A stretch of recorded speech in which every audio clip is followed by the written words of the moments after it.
Les 2 épisodes d'influenza aviaire ont douloureusement impacté les filières palmipèdes et volailles. Après ces passages de crise, ce sont près d'1 millier de producteurs qui ont été touchés. La profession a été durement touchée, à la fois psychologiquement, 2 années de suite, mais également économiquement, car même les indemnisations à la hauteur où elles ont été réalisées, elles mettent un peu de temps à arriver, et donc c'est toujours beaucoup d'inquiétudes. Maintenant, tous les outils qui avaient été annoncés par les gouvernements successifs ont été mis en œuvre, et que sur les 2 sujets qui restaient en suspens, à la fois sur l'aide à la filière aval et sur les indemnisations post-vide sanitaire du 29 mai, le ministre s'est engagé à ce que, là encore, il y aurait des indemnisations, des prises en charge. Donc effectivement, tous les clignotants sont au vert. Maintenant, à nous de les mettre en œuvre dans les meilleurs délais. Depuis le mois de février 2016, les équipes de Maïsadour ont œuvré pour la mise en place d'un plan de prévention des risques afin de sécuriser les filières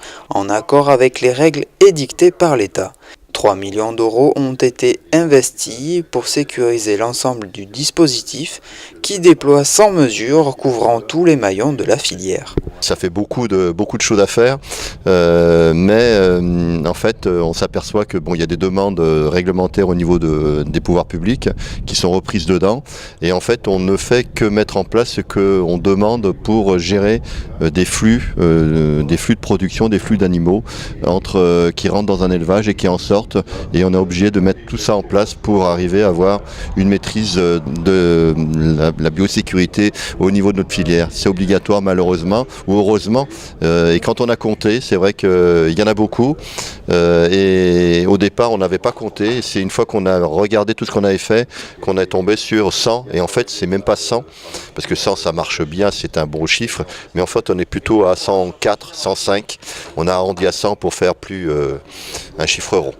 À Mugron a été inauguré le site pilote de biosécurité et qui sera opérationnel à 100%